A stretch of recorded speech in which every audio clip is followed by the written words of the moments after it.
Hello there, and welcome to 3Spoonies. We're your hosts, Karen, Jo, and Claire. This is episode number 52, and we're discussing comedy and disability. Join us as we dive in.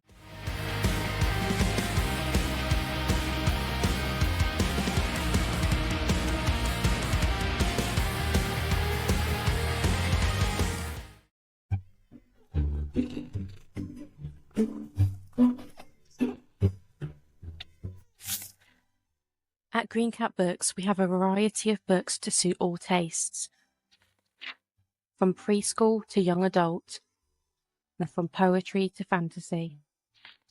As fellow spoonies, we know how important it is to rest and relax and take time for yourself. That's why we offer beginning to end publishing services, including proofreading, formatting, and distribution, giving you the chance to heal. greencatbooks.com. Hello, I'm Karen from Pony. I'm Jo from Brightcat Business Solutions. I'm Claire from Blackvale Stationery. And together, we're 3Spoonies navigating our way through life and business with not enough spoons. This week, we are joined by the lovely Suzi Payton. Hello! Hello. Would you like to tell us a little bit about you and what you do?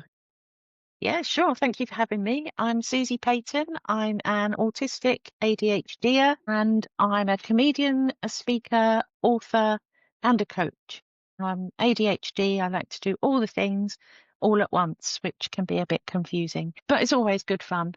So I support neurodivergent folks with the confidence, self-belief, overcoming self-doubt, and I do that through coaching and comedy skills, improv. And I speak on stages to entertain, inform, and educate around neurodivergence and how to support neurodivergent folks in the workplace. Absolutely relatable content there, I feel. Yeah, it's great you're able to do all those things and reach people in so many different ways. I approve. Not Thank you you. need my approval, but you have it anyway. Right, on that slightly awkward note, I'm going to pass over to Jo for some questions. Whoosh. I just got to know, of that list of things you just gave us of the stuff you, which was purposeful, which did you fall into? Because we've discussed before falling into things. It's all purposeful. It's all purposeful. And my background was teaching. I was a teacher for 17 years and I had burnout after burnout after burnout. I was miserable. I was stressed, all of those things. And it took 17 years to realize that just because I can do something doesn't mean that I should do something. So that was quite the realization. So 5 years into my own business, I've never been happier. And everything I do, I think, is purposeful. The comedy, the speaking, the coaching, it's all with the purpose of helping make the world a better place for neurodivergent folks. So yeah, all on purpose, I would say.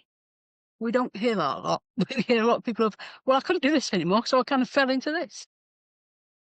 Yeah.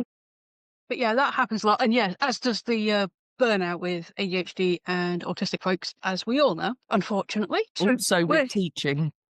Yeah, and teaching, to be fair. So we're here to talk about comedy and disability. Now, obviously, there are some rules around comedy around disability. I assume it's don't punch down, but I assume, like most things, you can do things like self-depreciating humour to a point, and sort of how do you work that in with your disability? Because I know you do comedy about disability as well. Yeah, so there's two angles really, two different types of comedy that I do, and have been doing for kind of 15 years or so. So you've got the improv comedy and the stand-up comedy. So within my talks, I incorporate stand-up, and I also have an event as well for neurodivergent folks. So that's anyway, I'm getting sidetracked.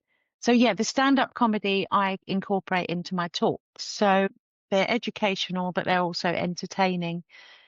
So what I do is when I'm talking about my lived experience, that's when I bring the comedy in and talk about through storytelling, comedic storytelling about things that I've done or that have happened to me.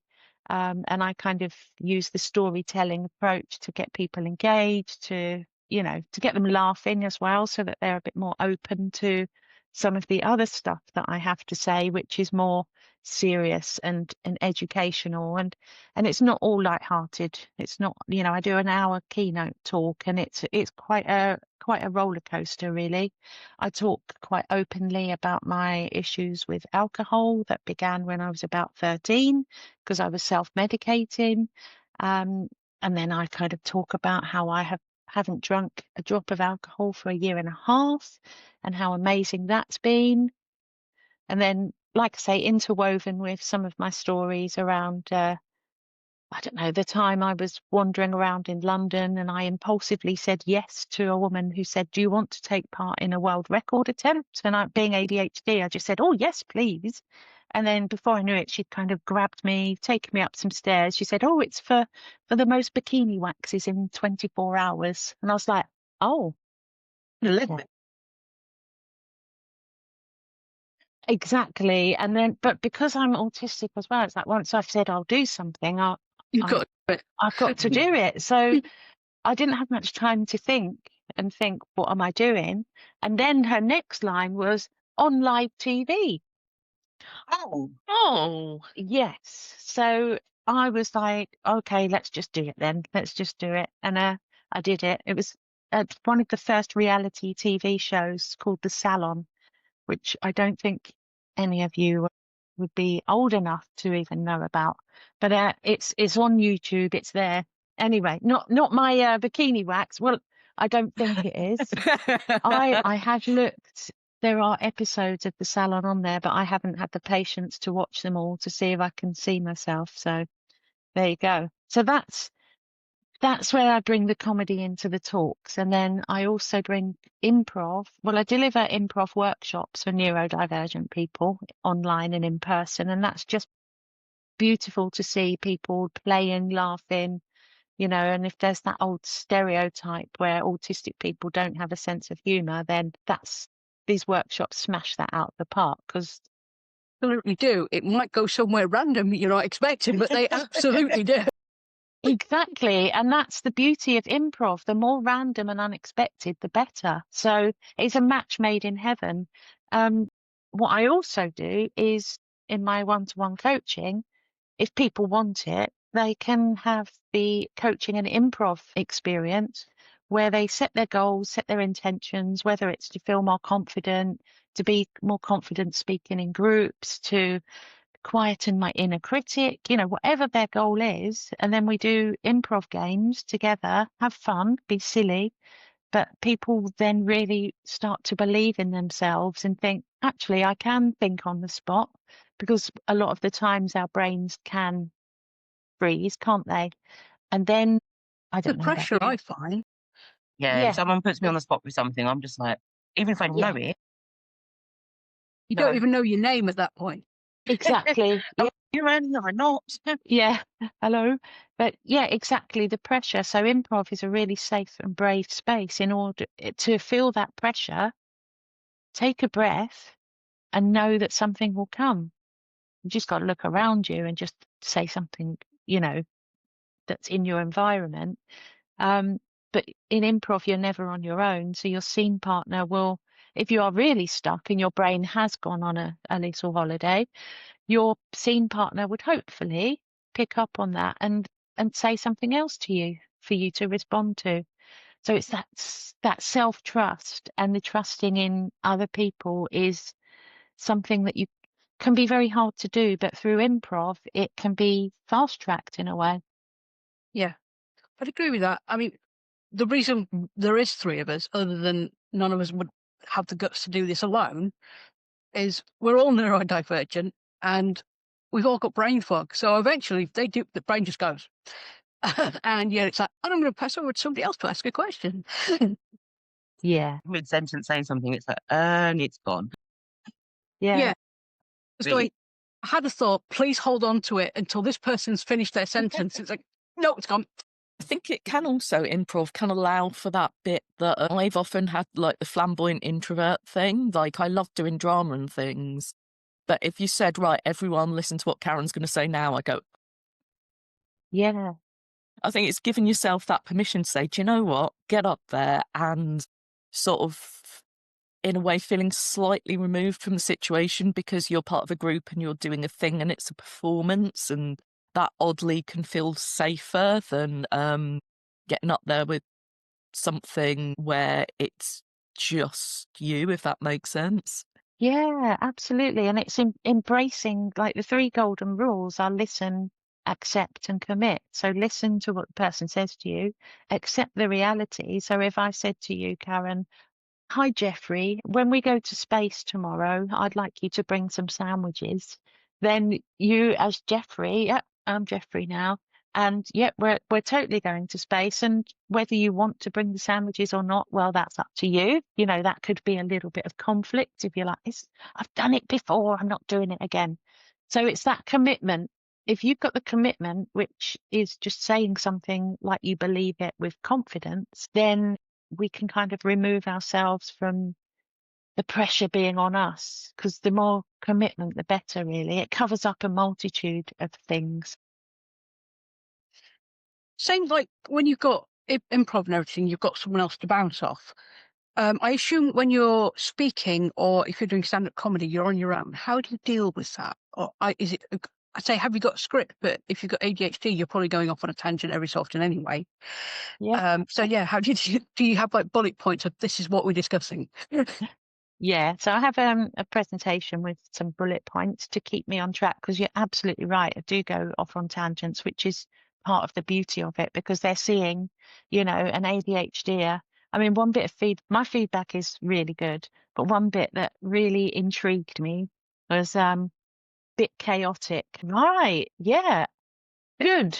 I've demonstrated my reality then, haven't I? Yeah, I mean, I've been doing stand up. I started 15 years ago, and back then it was terrifying. Now it's not. I just love it.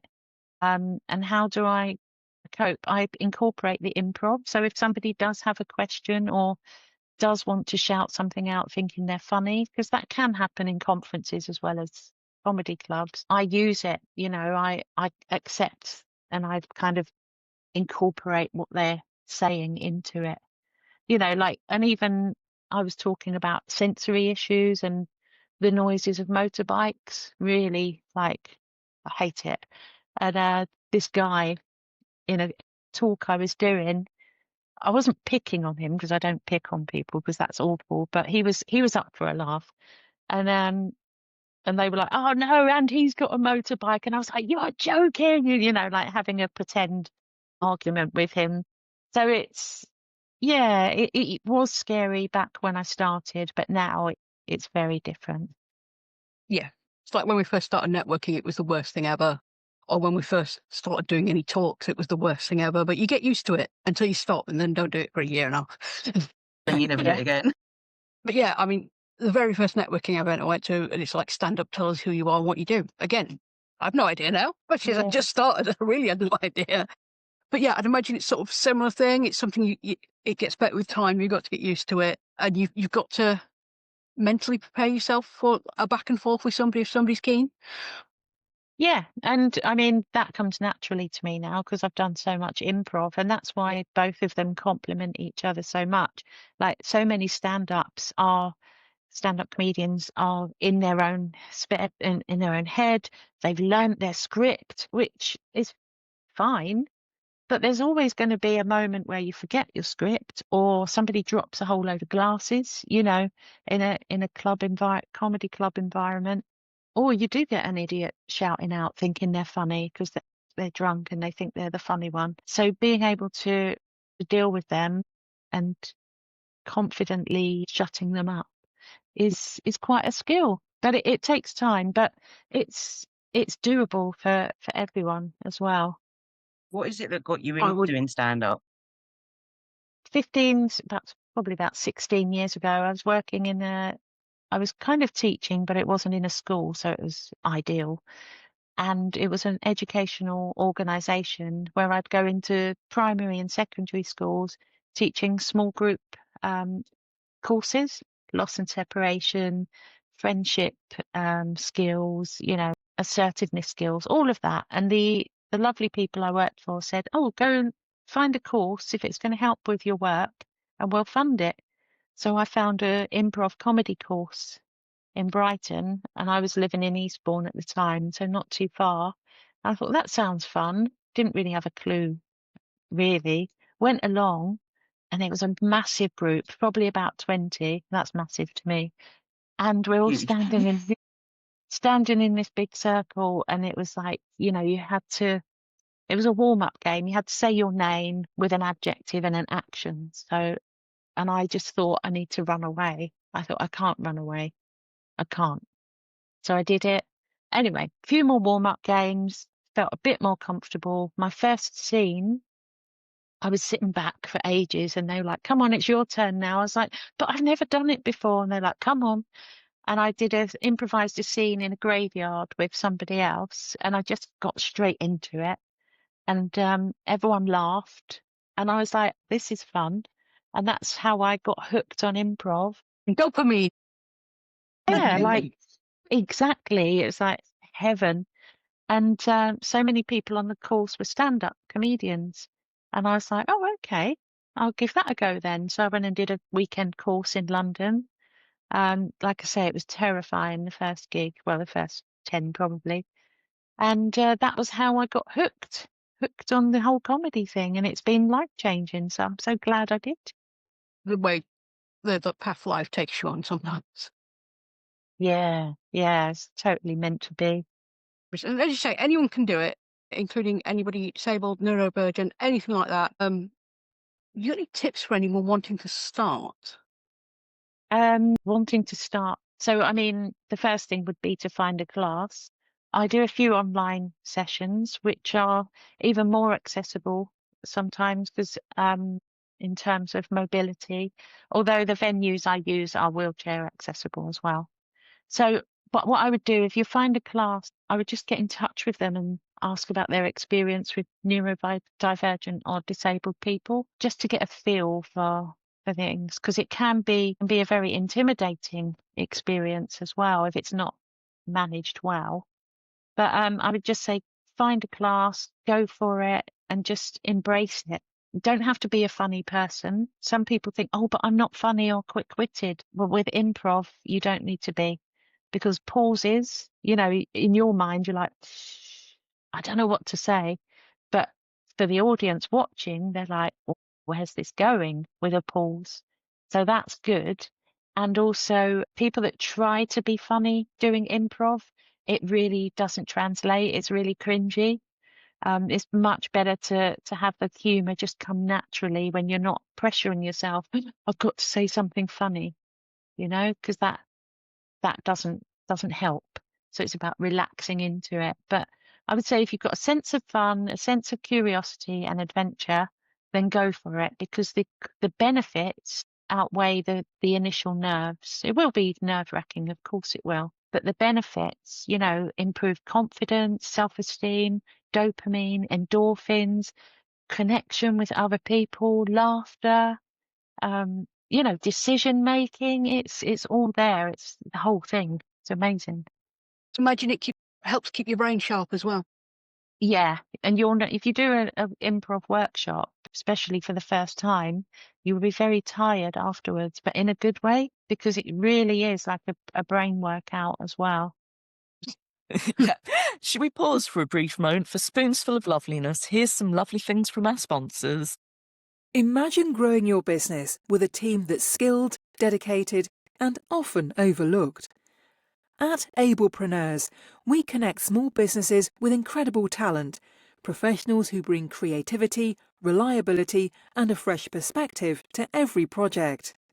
Our talent pool includes specialists in admin, customer service, marketing, tech, design, and so much more.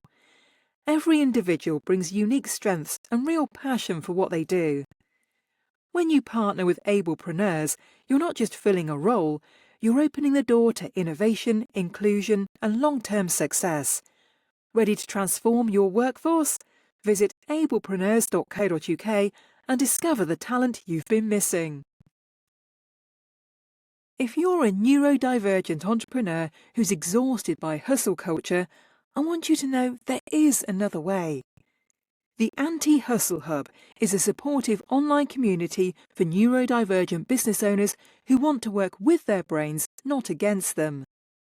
Inside the hub, we have regular body doubling sessions to help you get things done, gentle group coaching to untangle the overwhelm, and a community of people who genuinely get it. No pressure, no pretending, no toxic productivity. You don't need to push harder, you need the right support. Come and join us inside the Anti-Hustle Hub and build your business in a way that actually feels sustainable. Anyway, welcome back to episode 52 on comedy and disability. Now, is there anything you shouldn't joke about? Well, good question. Very good question. So at the beginning of every workshop, we have a discussion around boundaries. So that would be personal things to people that subjects that they're uncomfortable with playing. For example, if somebody's just had a bereavement, they're really unlikely to want to play a scene at a funeral. You know, it could be. Some people are like, oh no, I'm fine, but it's really important to ask those questions. So that sort of boundary in place. And also we talk about, you know, because a lot of comedy is based on stereotypes, isn't it? But that's very it's a bit lazy, if you're always resorting to stereotypes.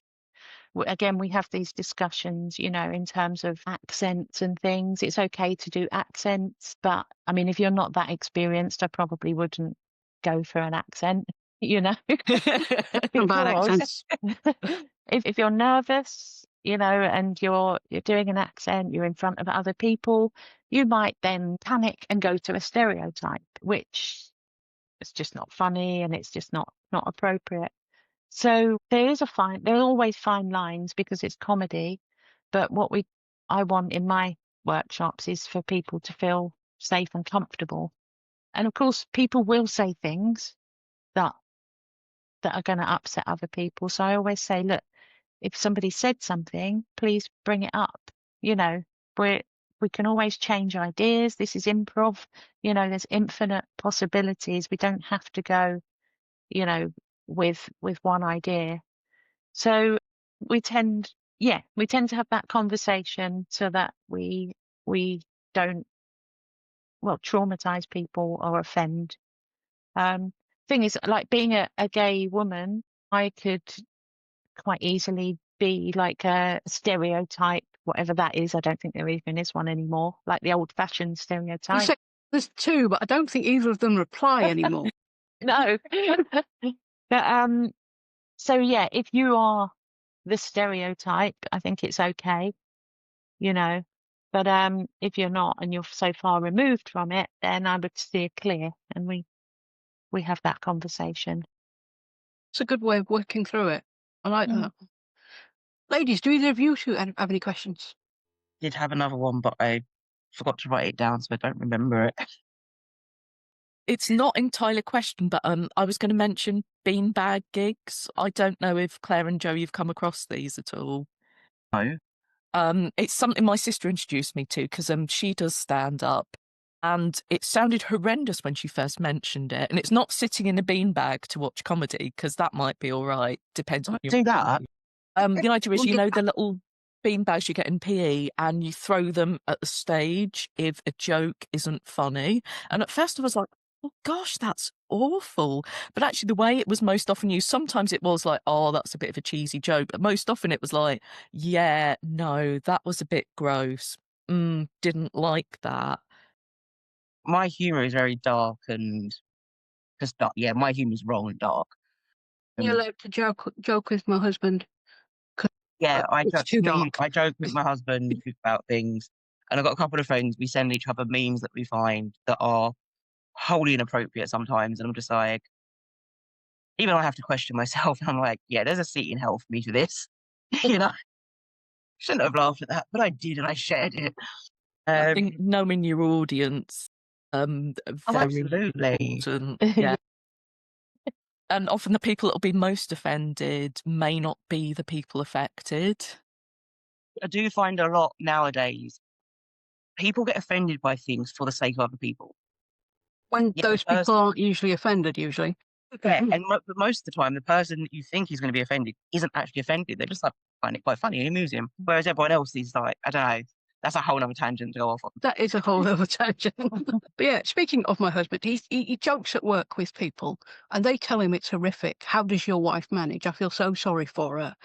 And his response is, my wife is a monster. This is nothing. I love that. He knows me. His types are in. But yeah, have you come across that sort of beanbag idea before? Years ago, when I first started out, I did a gong show in Portsmouth, and it's a similar concept. Like you're up there for 5 minutes, but if somebody hits the gong before that, you have to get off. It was something like that. Yeah, they're a weird concept. Some of them are like, I don't know. It was all experience for me. I'm not sure that I would go for something like that nowadays. No, I don't want your judgment. Not that much judgment. And I think the feedback is, if nobody's laughing, then there's your feedback. But Yeah. also not to be put off by that, because you can do the exact same set in a different place and everyone's rolling around laughing. It's really It depends on the audience, doesn't it? And yeah. people's sense of humour. Some people just don't have one as well. Well, it's Yeah. also where it's coming from, because sometimes you might get actual valid feedback, or it might be like, oh, okay, I'd not thought about that, and okay, that's valid. Or sometimes it's just like, oh, you can't say that. And it's like, well, says you, okay. You know, maybe there are some things that shouldn't be said and don't need to be said, and fair enough. So it can go the other way as well, you know, when it becomes a bit too acceptable to say anything at all, or when people are deliberately trying to shock or doing it with malice. I think that's very different. Yeah, I was really shocked recently. I went to watch somebody that I was mentoring at an open mic night. And I haven't been to an open mic night for a long time. And one of the comedians, my goodness, it was awful. Like, he was saying transphobic stuff. And I was just like, and I wanted to complain. It was one of those really awkward situations, but I was there with my mentee. It was really, yeah. And what I think was hard, because of course, as the compere, you don't know what the comedian's going to say. But as the compere, when you get up after they've said something really bad, you highlight it, make it known, if that's for a joke or whatever, that that's not okay. But the compere didn't even comment. So then I was thinking, well, I'm not coming here again. This is a shit night. And that was just one comedian. You know, the rest were all right. My mentee was amazing. But yeah, really shocked. I was really shocked that that sort of thing is still said, like blatant. It was blatant, because sometimes being autistic, I think, hold on, have I missed the joke here? And then I'm like, you know, I was like, no, he was blatantly transphobic. I should have said something. I'd actually forgotten it until now. But yeah, hideous. I think, unfortunately, some of that is coming back. Like, it seems very old-fashioned. You know, when, like, in the 70s, when the humour was like, I hate my missus. And it's like, Yeah. I do feel that perhaps being perpetually online does encourage people to say horrendous things, but at least when it's face-to-face, that not that I'm encouraging things like that to be said, but at least people have the option to feedback, and you can sort of see people's reactions. Like, if you've got a whole room staring daggers at you, then maybe. Yeah. The vibe from the room of, no, that's not okay. Yeah. Shocking. So to switch it up completely from that, do you have like a comedian or a few comedians that really inspire you? Yeah, I mean, my favourite, and she does inspire me, and I really want to be like her. Nina Conti, so the one that does the improv with the masks. So she puts the mask on people, gets them on stage, and she is like an absolute genius. Brilliant. I mean, I don't, when I go to watch comedy, it's very rare that I laugh out loud. I can be having a nice time or find someone funny, but with Nina Conti, I am laughing out loud and, like, you know, bent over. I mean, she is amazing. I love her. I love Joe Wilkinson because he's just ridiculous. He's quite Funny. funny. Yeah. So I like more surreal kind of humour. Noel Thingy-Majiggy he's on Bake Off now. Or Noel Fielding. Noel Fielding, because he's surreal, you know, so it's that alternative. Yeah. I've I seen him a love- bit hit and miss sometimes, Yeah. but I don't know, as I've got older, I kind of do appreciate him a bit more. Yeah. Well, who will go off on a tangent? Ross Noble. Yes. Yeah. He seems to be the embodiment of ADHD. Yeah. It's a lot of ADHD comedians and autistic as well, actually. That doesn't surprise me. Sorry, Claire, you go ahead. Yeah, I used to love watching like Lee Evans, and you just see him walk up and down the stage so much. It was like, how can one man sweat so much? Like, but he was also hilarious. I thought he was absolutely brilliant. Yeah. God, the energy of that guy. Yeah. He has so much energy. I think And I when know, it's genuine, it's... Oh, sorry, Claire, I did it yeah. again. No, go on, go on. No, I was just saying, you know, there was a time when everyone was like, oh, look at me being quirky. I'm going to say a quirky thing because I'm quirky.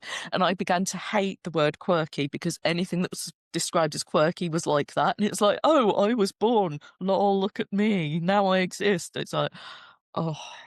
Just go away. Go and sit in the corner. Yeah.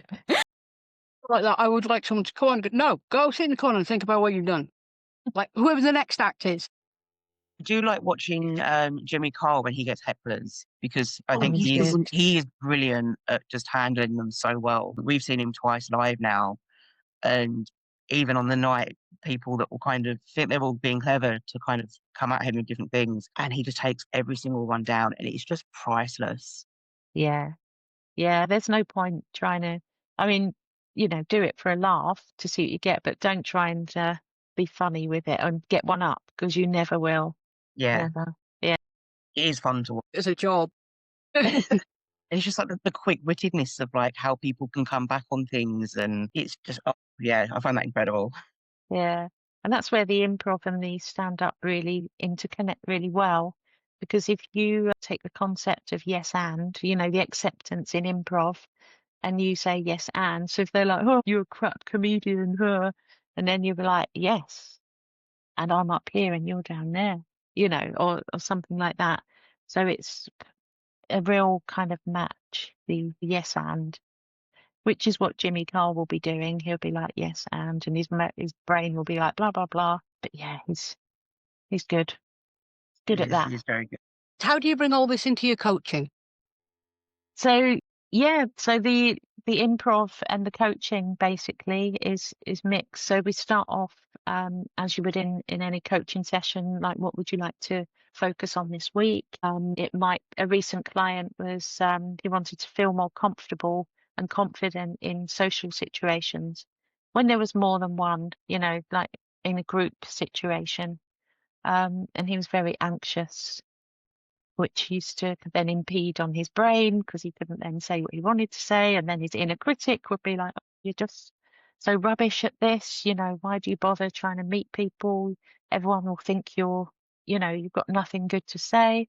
So we explored, you know, what was going on thought-wise for him and identified some of those thoughts that were really not helping him, like I've got nothing good to say, that sort of thing. And then looking at how does that make you feel, and well, it makes me feel even worse. So how do you want to feel? I want to feel confident. What does that mean to you then? Because it would mean something different to everyone. So being calm, you know, and we did a lot of talk. We did some breath work as well because he's quite anxious. So like his chest was breathing shallow in his chest. So we talked about that. And then we did some improv. He'd already done one workshop, and we, after each scene we played together, be like, so how could you transfer that feeling, because he was a bit more calm, into a real life situation? It's like, well, you know, if I can take some breaths before I speak and affirm myself that I have got good things to say and I am an interesting person. And he, you know, after one session, he came back to me the week after saying, I've had some really good interactions this week. You know, he said, I went to a shop and the person in the shop made a bit of small talk. He said, usually I just quickly get out of there, but I engaged in it. And he said, it felt really good. And I was like, well, that's amazing. He said, oh, it's only a little thing. I was like, no, that's a big thing, you know? So it's really transformational and fun as well, you know? It's really good. I mean, yeah, even little things are big things when you're anxious and you're nervous and it's something you can't do. Yeah. Yeah, I mean it's huge, and he over 6 weeks he did so much, and he put the work in. You know, that's the thing, isn't it? Like with coaching, you've got to want to do things differently, and he did, and yeah, he's doing really well. Fantastic. I'm going to pass back to Karen to round up. Yes, so thank you for joining us, Suzi. Is there anything you'd like to plug, tell us about, or anything of that ilk? Yes, so I am available for one-to-one coaching. So like I say, it's the confidence coaching combined with the improv. So for those people that are fed up with not speaking up, not speaking their truth, and masking to the degree that it's really impacting their life. So one-to-one coaching I'm available for. Plug my book that I co-wrote with Kate Lane Toner, Lost and Now Found, A Guide to Understanding and Accepting Yourself for Late Discovered Autistic Adults. And it's a guidebook, it's a friend in your pocket, it's got activities, it's a wonderful book, and that's available on all online booksellers and in all formats as well. And I'm available for talks, conferences, smaller conferences, big conferences, going to organizations. I'm there, and I do online courses as well based on subjects in the book. So just check out my website to see what courses are on when this goes out. Perfect. Thank you very much. And thank you to you for joining us for 3Spoonies on comedy and disability. We'd love to know your thoughts in the comments. And don't forget to subscribe even for our weekly podcast, and leave us a lovely review. You can also buy us a coffee if you like what we do. Links, as ever, will be in the show notes. See you next week for our community questions. Have a great day and keep track of your spoons.